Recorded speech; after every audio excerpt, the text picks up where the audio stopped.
Headlines presented by elegant steel, India's number 1 QST बार, देश का भरोसा।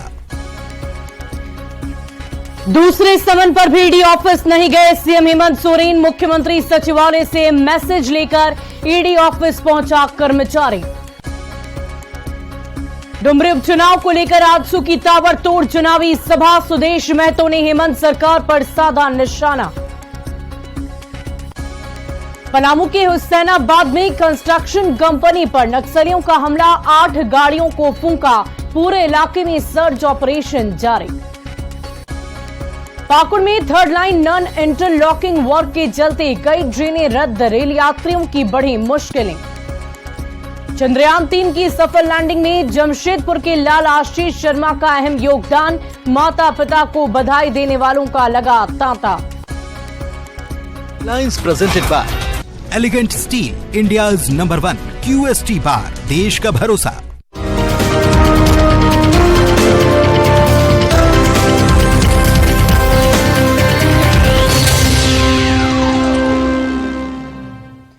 नमस्कार, जोहार झारखंड देख रहे हैं आप। मैं हूं शुभे मिश्रा, आपके साथ। चलिए करते हैं बुलेटिन की शुरुआत बड़ी खबर के साथ। दूसरी दफा ईडी की ओर से समन भेजे के बाद भी सीएम हेमंत सोरेन ईडी दफ्तर नहीं पहुंचे। सीएम सचिवालय से ईडी दफ्तर संदेश वाहक डाक लेकर आया। ईडी की ओर से जारी पहले समन के बाद भी संदेश वाहक सूरज कुमार ही मैसेज लेकर आया था। संदेश वाहक सूरज कुमार ने बताया कि वो सीएम सचिवालय का डाक लेकर आए हैं और इस लेटर में क्या है वो नहीं जानते हैं। बड़ी जानकारी आपको दे रहे हैं। और देखिए, इस पूरी खबर की अधिक जानकारी के साथ रांची से हमारे संवाददाता निरंजन हमारे साथ फोन लाइन पर है। निरंजन, बताइए क्या कुछ जानकारी है, संदेश वाहक की तरफ से क्या कुछ कहा गया है?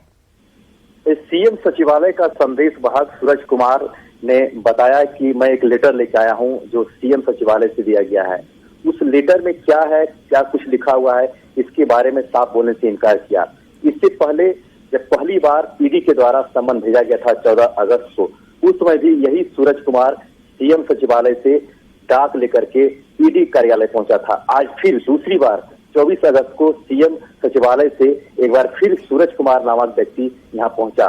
लाख कोशिश करने के बावजूद भी उन्होंने बचते नजर आए, लेकिन उन्होंने यह सिर्फ इतना ही बताया कि यह जो डाक है यह सीएम सचिवालय से हम लेकर के आए हैं और ईडी दफ्तर मुझे पहुंचाने के लिए कहा गया है, मैं पहुंचाया हूं। इससे आगे कुछ बोलने से साफ इनकार किया है। लेकिन जहां तक की बात जो खबरें निकल के आ रही है उसमें साफ तौर पर ये उल्लेख नहीं बोला है, लेकिन सूत्र जो बता रहे हैं सीएम सुप्रीम कोर्ट का दरवाजा खटखटाने को लेकर, उसमें उल्लेखित किया गया है कि हम सुप्रीम कोर्ट में रीट करने जा रहे हैं। इसीलिए हम आज दूसरी बार 14 अगस्त को सीएम ईडी मुख्यालय नहीं पहुंचे। इससे पहले 14 अगस्त को भी सीएम को सम्मन भेजा गया था, उस समय भी नहीं पहुंचे थे। आज सीएम की अनुपस्थिति पर क्या ईडी की तरफ से किसी बात की कोई जानकारी सामने आई, कुछ कहा गया? तो ईडी की तरफ से कोई जानकारी इसके बारे में नहीं कहा गया है, लेकिन इतना जरूर है, इससे पहले भी कई बार झारखंड मुक्ति मोर्चा के कई नेता कहे थे कि हम इसको लेकर के अदालत में जाएंगे और कानून विद से इस मसले में राय मशविरा कर रहे हैं। लेकिन आज सीएम नहीं पहुंचे, इसका पुख्ता सबूत जरूर मिल गया है कि सीएम सुप्रीम कोर्ट का दरवाजा खटखटाने के लिए जा रहे हैं। अब निश्चित तौर पर ये कुछ देर के बाद सामने निकल के आई क्या सुप्रीम कोर्ट में उन्होंने रीट दाखिल कर दिया है या नहीं किया है। लेकिन अगर सीएम सचिवालय से लेटर लेकर के दोबारा पहुंचा है तो निश्चित तौर पर वह अदालत जरूर जा रहे हैं, निश्चित तौर पर। बहुत बहुत शुक्रिया निरंजन हमारे साथ जुड़ने के लिए, तमाम जानकारी के लिए। तो देखना होगा सीएम हेमंत सोरेन के संदेश वाहक जो लेटर ईडी दफ्तर लेकर पहुंचे उसमें क्या कुछ लिखा है और आगे कैसे ये कानूनी प्रक्रिया बढ़ती है। ये बड़ी जानकारी राजधानी रांची से आपको दे रहे हैं, जहां सीएम हेमंत सोरेन आज ईडी दफ्तर नहीं पहुंचे और संदेश वाहक के जरिए उन्होंने अपना एक लेटर ईडी दफ्तर तक पहुंचवाया है। और सीएम हेमंत सोरेन आज ईडी की ओर से जारी दूसरे समन के बाद भी रांची में जांच एजेंसी के ऑफिस नहीं पहुंचे और इसकी जगह वो पहले से तय कार्यक्रम के तहत झारखंड मंत्रालय पहुंचे, जहां वो फाइलों का निपटारा कर रहे हैं। सीएम के झारखंड मंत्रालय पहुंचने का जायजा लिया रांची से हमारे संवाददाता अविनाश कुमार ने। मंत्री हेमंत सोरेन ईडी कार्यालय के बजाय झारखंड मंत्रालय पहुंच रहे हैं। आपको ये सीधी तस्वीर दिखा रहे हैं कि अब यहां मुख्यमंत्री हेमंत सोरेन का काफिला झारखंड मंत्रालय में प्रवेश कर रहा है। और जो पहले से कयास लगाए जा रहे थे, जो हम लगातार कह रहे थे कि मुख्यमंत्री हेमंत सोरेन ईडी के बुलावे पर नहीं जाएंगे ईडी दफ्तर, और वही तस्वीर आपको यहाँ भी परिलक्षित हुई। 2:15 बज रहे हैं दोपहर के, आपको यहाँ दिखाना भी चाहूंगा कि 2:15 बज रहे हैं और अब जो है मुख्यमंत्री की ये गाड़ी अंदर प्रवेश करती हुई झारखंड मंत्रालय में इस वक्त पहले से ही जो शेड्यूल बने हुए थे, मुख्यमंत्री को यहाँ आना था, फाइलों का निपटारा करना है, कुछ जो औपचारिकताएं होती हैं, जो बैठकें हैं, वो पहले से शेड्यूल रहती हैं, वो सारी चीजें पहले से तय थी। लेकिन इस बीच लगातार ये कयास लगाए जा रहे थे कि ये दूसरा सम्मन है और क्या मुख्यमंत्री हेमंत सोरेन ईडी दफ्तर पहुंचते हैं या नहीं पहुंचते हैं। तो अब जो ये सामने की जो आप तस्वीर देख रहे हैं और ये जो गाड़ी है, ये बताने के लिए काफी है कि मुख्यमंत्री हेमंत सोरेन ईडी दफ्तर के बजाय यहाँ झारखंड मंत्रालय पहुंचे हैं। और यहाँ से जो संदेश है स्पष्ट है, बहुत कुछ बताने की जरूरत नहीं है कि अब यहाँ से आगे क्या होना है। और ये जो तस्वीरें हैं इस वक्त झारखंड मंत्रालय की तस्वीरें हैं। यहाँ से मुख्यमंत्री हेमंत सोरेन ऊपर जाते हुए पहले से जो तय कार्यक्रम है उसके हिसाब से ही मैं कह रहा हूँ। और इस वक्त जो समय घड़ी में मैंने कहा कि 2:15 बज रहे हैं। अब हम ये कह सकते हैं कि जो पहले से कयास लगाए जा रहे थे और लगातार जो न्यूज़ 18 के द्वारा हम कह रहे थे कि मुख्यमंत्री हेमंत सोरेन ईडी के दूसरे बुलावे पर भी नहीं पहुंचेंगे, वही हुआ। इस वक्त आप देख सकते हैं कि अब मुख्यमंत्री हेमंत सोरेन झारखंड मंत्रालय पहुंच चुके हैं। आगे क्या होगा ये अब देखना होगा, क्योंकि जैसे जैसे समय बढ़ रहा है ईडी और सरकार के बीच जो तल्खियां हैं वो भी बढ़ती चली जा रही हैं। कैमरा पर्सन संजीव के साथ अविनाश कुमार, न्यूज़ 18 रांची। वहीं झारखंड मंत्रालय में झारखंड राज्य सजा पुनर्निरीक्षण परिषद की 29वीं बैठक की गई और इसकी अध्यक्षता मुख्यमंत्री हेमंत सोरेन ने की है। बैठक में गृह सचिव अविनाश कुमार, डीजीपी अजय कुमार सिंह सहित दूसरे अधिकारी भी मौजूद रहे। इस मौके पर कई मामलों की समीक्षा भी की गई।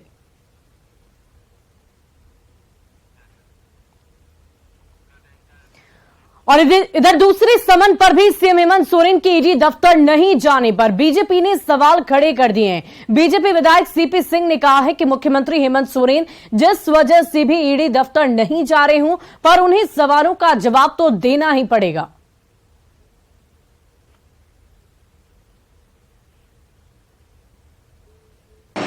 जवाब तो देना ही पड़ेगा, जाना ही पड़ेगा, लेकिन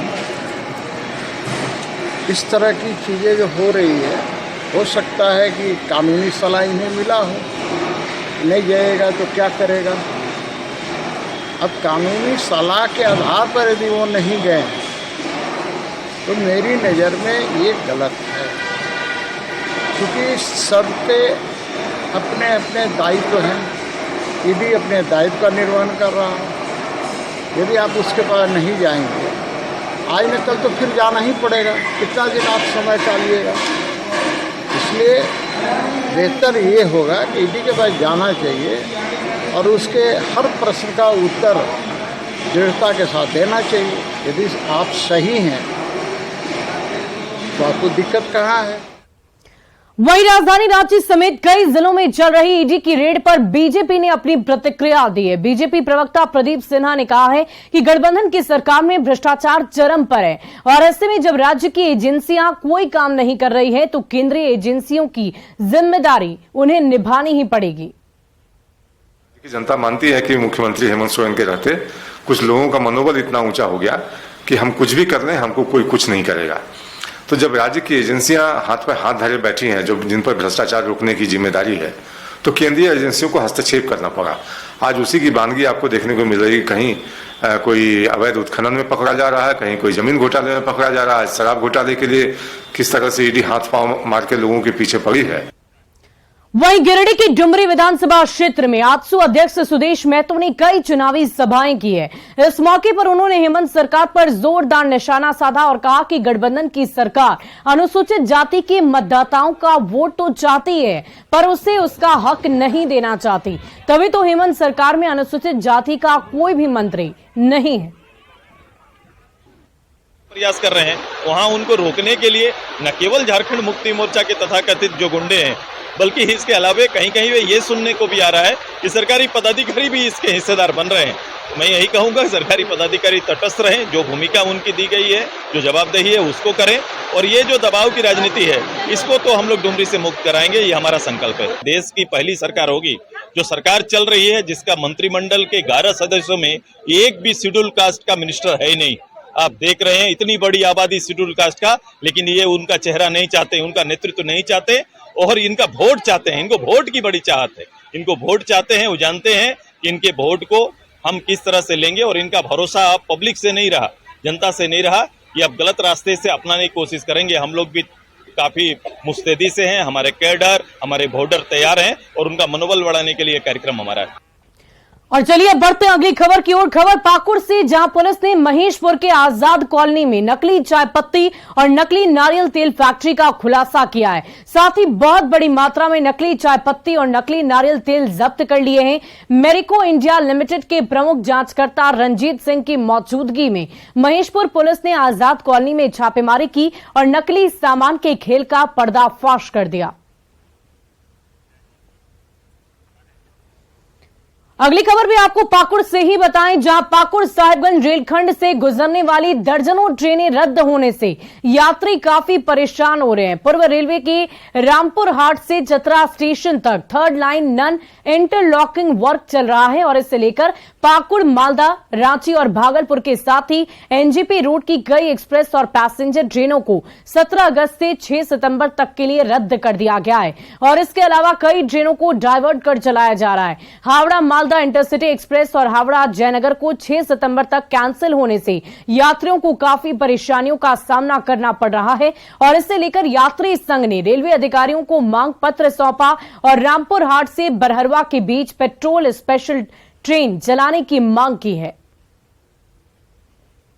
प्रबंधन के माध्यम से ये ज्ञापन हम लोग सौंप रहे हैं कि क्षेत्र के रेल यात्रियों के साथ खिलवाड़ बंद किया जाए और इस ट्रैक पर रामपुर हाट से लेकर बरहरवा साहिबगंज तक लोकल ट्रेन को चलाया जाए। आप देख रहे हैं सुबह 6 बजे के बाद एक भी गाड़ी, 10:30 बजे के बाद एक भी गाड़ी नहीं है अप में, और डाउन में सुबह से लेकर शाम तक एक भी गाड़ी नहीं, रात में 8 बजे गाड़ी है। तो आप इस बात से अनुमान लगाया जा सकता है कि इस क्षेत्र के गरीब यात्रियों को कितनी परेशानी है। और रामगढ़ कलेक्ट्रेट में बने भवन प्रमंडल ऑफिस में जलजमाव से लोगों को परेशानी हो रही है। लोग मेन गेट के पास जमे पानी से होकर ऑफिस जाने को मजबूर हैं और इस दौरान फिसलने से उन्हें चोट भी लगती रहती है। जिस भवन प्रमंडल पर पूरे जिले में भवन निर्माण और उसके विकास की जिम्मेवारी है, उसी के ऑफिस में लोगों को पानी के बीच से होकर जाने को बाध्य होना पड़ रहा है। और अधिक जानकारी दे रहे हैं रामगढ़ से हमारे संवाददाता जावेद खान।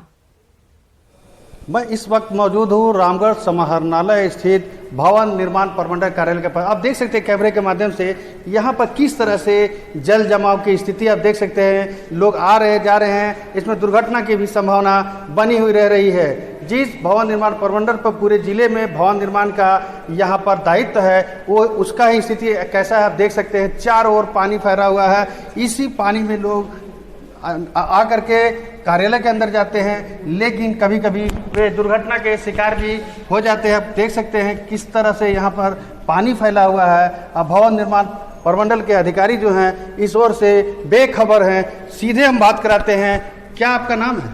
श्रवण कुमार पटेल। ये पानी फैला हुआ भवन निर्माण प्रमंडल कार्यालय में कैसे देखते हैं इसको? ये तो सर इसमें जान माल की क्षति है सर। इसमें जो खुद का बिल्डिंग बनाते हैं, खुद का बिल्डिंग में ऐसा पानी का जल जमा होता है। पानी तो प्राय पानी रहता है, जल जमा होते रहता है। जिस ज़्यादा वर्षा हो पानी जल जमा हो जाता है। तो लोग इसमें गिरते भी रहते हैं? गिरते बहुत गिरते हैं इसमें जान माल की क्षति। जैसे सर अचानक उधर से आएंगे तो फिर अचानक उधर से आएंगे, फिर देखेंगे कि अचानक इधर भवन पर जाएंगे तो गिर तो ही ऑटोमेटिक गिरेंगे, पानी जल जमा हो तो। या अन्य लोगों को भी बहुत दिक्कत होता है। इस बारिश में स्लिप करके गिर जाएगा, किसी का गोड़ हाथ टूट जाएगा। इस पे माने पदाधिकारी किसी तरह का कोई संज्ञान नहीं लेते हैं। कई लोग गिरे भी हैं, कई लोग का पैर हाथ भी टूटा है, लेकिन इसके बावजूद भी यहाँ इस बात की व्यवस्था नहीं की जाती है कि पानी का जमाव किस तरह से हटाया जाए, ठीक किया जाए। भवन निर्माण प्रमंडल पर पूरे जिले में भवन निर्माण और उसके विकास की जिम्मेवारी है, उसकी कैसी हालात है अब कैमरे के माध्यम से आपने देखा। ऐसे में यहाँ के अधिकारी कहीं न कहीं इस ओर से बेरुखी अपनाए हुए हैं या इसे नज़रअंदाज कर रहे हैं। ऐसे में भवन निर्माण प्रमंडल को खुद में सुधार लाने की जरूरत है। जावेद खान, न्यूज़ 18, रामगढ़।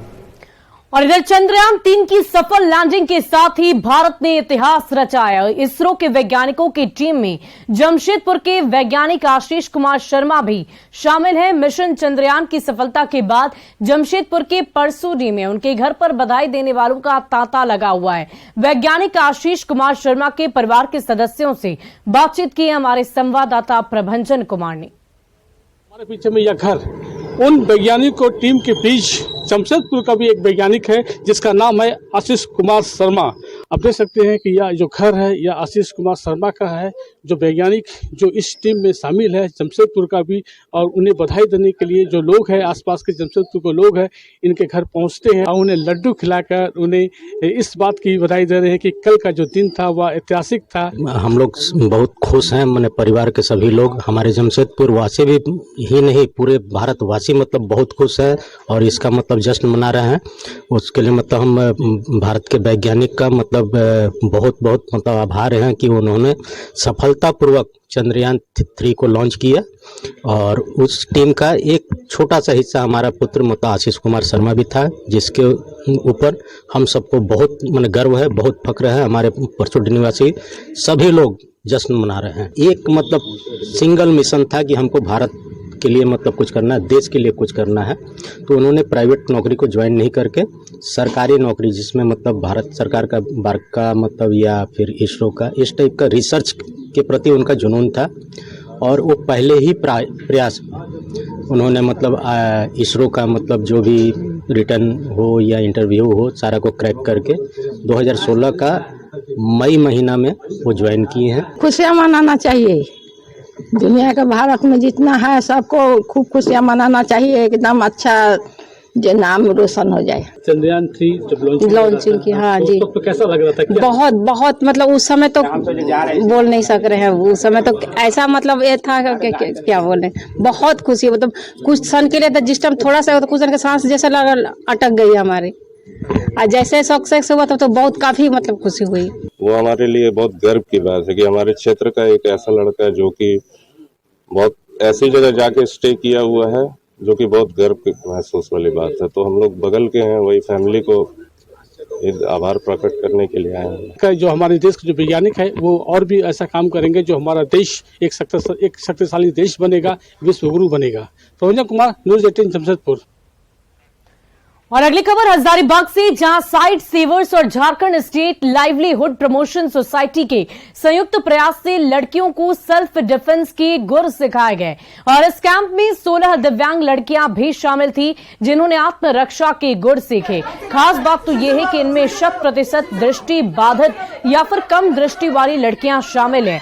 5 दिनों के इस ट्रेनिंग कैंप के जरिए उन्हें किसी भी मुसीबत की स्थिति में खुद की रक्षा कैसे करनी है इसके बारे में बताया गया है। साथ ही फिजिकल फिटनेस पर भी जोर दिया गया। ट्रेनिंग के बाद दिव्यांग लड़कियां नए जोश में नजर आई। मैं तो दृष्टिबाधित हूँ, तो मैंने नहीं सोचा था कि मैं भी आदमी खुद की रक्षा कर सकती हूँ। मेरे पेरेंट्स बहुत चिंतित थे और हम सभी लोग बहुत चिंतित थे इसको लेकर कि कैसे आगे बढ़ेंगी, कैसे खुद की रक्षा करेंगे आगे। लेकिन यहाँ आकर मुझे बहुत सारे ट्रिक्स सिखाए गए, हाथों से, पैरों से, किस तरह से हाथ और पैर को अपने इस्तेमाल करके हम लोग अपने खुद का बचाव कर सकते हैं। इस तरह के हमने कुछ ट्रिक्स सीखे और कुछ एक्सरसाइजेस करवाए गए, जिसकी मदद से अभी मैं सेल्फ इंडिपेंडेंट महसूस कर रही हूँ खुद को, कि मैं बहुत ही स्ट्रांग हूँ और मैं किसी से भी लड़ सकती हूँ। मुझे किसी भी चीज़ की चिंता करने की ज़रूरत नहीं है। काफ़ी बच्ची लोगों ने बहुत अच्छे से इस ट्रेनिंग को सीखा और काफ़ी सेल्फ कॉन्फिडेंस के साथ वो बाहर निकली है इस ट्रेनिंग के साथ और सुरक्षित महसूस कर रही हैं। सेल्फ कॉन्फिडेंस उनका बिल्डअप हुआ है, मोटिवेशन हुआ है और मुझे पूरा उम्मीद है कि वो बच्चियां अभी स्कूल से निकलकर कॉलेज तक अपना पढ़ाई पूरा करेंगी और आगे स्पोर्ट्स में, आने वाले समय में करियर में और काफ़ी सारी चीज़ों में वो एक्सेल करेंगी काफ़ी अच्छे से। और बड़ी खबर पलामू से आपको बताएं, जहां सड़क निर्माण में लगी 8 गाड़ियों को नक्सलियों ने आग के हवाले कर दिया। घटना हुसैनाबाद छतरपुर थाना क्षेत्र की सीमा पर काला पहाड़ की हरदिया घाटी की बताई जा रही है। नक्सलियों ने कल शाम इस पूरी घटना को अंजाम दिया, जिसकी जानकारी मिलने पर एसपी ने मौके का जायजा लिया है। साथ ही आसपास के इलाके में नक्सलियों के खिलाफ सर्च अभियान भी तेजी से शुरू कर दिया गया है। दरअसल काला पहाड़ से बहुदंड तक स्वास्थ्य इंटरप्राइजेज कंपनी की ओर से सड़क बनाई जा रही है। कल हथियारबंद नक्सली वहां पर पहुंचे थे और कर्मचारियों को कब्जे में लेकर गाड़ियों को आग के हवाले कर दिया। पूरा गाड़ी में तो ये 8वां गाड़ी है। 3 गो हाईवा है, एक ग्रेडर है, एक ट्रैक्टर है, एक रोलर है और एक बाइक। कितना गाड़ी? कितना लोग थे? उन लोग तो हम लोग के पास 5-6 गो आया था। तो हथियार एक ठो जो मेन था वो लिया था, वो बात कर रहा था। हम लोग के सबकी एक जगह करके अब बाकी 4-5 गो बचा ना, से सब गाड़ी में लग गया। एक ही आदमी के पास हथियार? हाँ। बड़ा हथियार छोटा? बड़ा था। और फिलहाल इस बुलेटिन में अभी के लिए बस इतना ही। नजर डाल लेते हैं